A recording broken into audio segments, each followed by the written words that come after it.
অবৈধভাবে বিস্ফোরক উদ্ধার হলো বীরভূমের পাথন খাদান অফিস থেকে। 790 piece gelatin, 17 piece detonator, 2700 KG অর্থাৎ 54 ব্যাগ অ্যামোনিয়াম নাইট্রেট ও 16 কয়েল তার। রামপুরহাট থানার মাসরা গ্রাম পঞ্চায়েতের ভুঁইয়াপাড়া এলাকায় একটি পাথর খাদান অফিস থেকে বিপুল পরিমাণে জিলেটিন, ডিটোনেটর, অ্যামোনিয়াম নাইট্রেট উদ্ধার করল বীরভূম তদন্তকারী সংস্থা ও রামপুরহাট থানা পুলিশ। প্রাথমিকভাবে পুলিশের অনুমান, এলাকার পাথর শিল্পাঞ্চলে পাথর ফাটানোর কাজে ব্যবহার করার জন্য বিস্ফোরকগুলি মজুত করা হয়েছিল। তবে খাদানে এ সমস্ত বিস্ফোরকের নাম করে অবৈধভাবে দীর্ঘদিন থেকে রমরমিয়ে ব্যবসা করছিলেন রফিক শেখ নামে এলাকার এক অসাধু ব্যবসায়ী। তবে ঘটনা তদন্ত শুরু করেছে রামপুরহাট থানার পুলিশ। বছর ঘুরলেই রাজ্যে বিধানসভা নির্বাচন, তার আগে বীরভূমের রামপুরহাট থেকে প্রচুর পরিমাণে বিস্ফোরক উদ্ধার করল পুলিশ।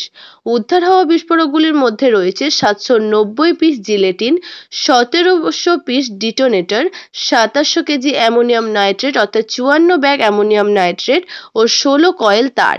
সোমবার রাত্রি 11টা নাগাদ বীরভূমের রামপুরহাট থানার পুলিশ মাসরা এলাকার একটি পাথর খাদানের অফিস থেকে বিস্ফোরকগুলি উদ্ধার করে। এদিন রাত্রিতে গোপন সূত্রে খবর পেয়ে ওই এলাকায় অভিযান চালায় বীরভূম পুলিশের তদন্তকারী সংস্থা ও রামপুরহাট থানার পুলিশ। সেই অভিযানে ভুঁইয়াপাড়া গ্রামের কাছেই একটি খাদানের অফিসের ভেতর থেকে তল্লাশি চালিয়ে বিস্ফোরকগুলি উদ্ধার করে পুলিশ। অবৈধভাবে বিস্ফোরক মজুত রাখার অভিযোগ উঠেছে রফিক শেখ নামে একজনের বিরুদ্ধে। প্রাথমিকভাবে পুলিশের অনুমান, এলাকার পাথর শিল্পাঞ্চলে পাথর ফাটানোর কাজে ব্যবহারের জন্য বিস্ফোরকগুলি মজুত করা হয়েছিল। তবে ঘটনা তদন্ত শুরু করেছে রামপুরহাট থানার পুলিশ।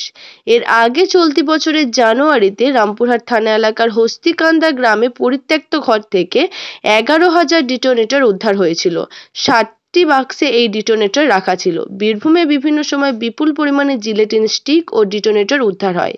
সেগুলি পাথর খাদানে পাথরের স্তর ফাটাতে ব্যবহার হয় নাকি অন্য কোনো কারণে মজুত করা হয়, তা নিয়ে বিভিন্ন সময় প্রশ্ন।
পুকুরে হবে দড়ি ছিঁড়ে দিবে না, একদম এরকম ভাবে দিয়ে গেলে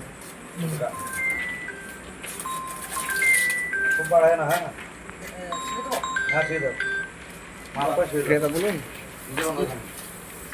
এই দড়ি দিয়ে বাঁধো, পিলারে যেতে হবে। ও ঠিক আছে, দেখছি।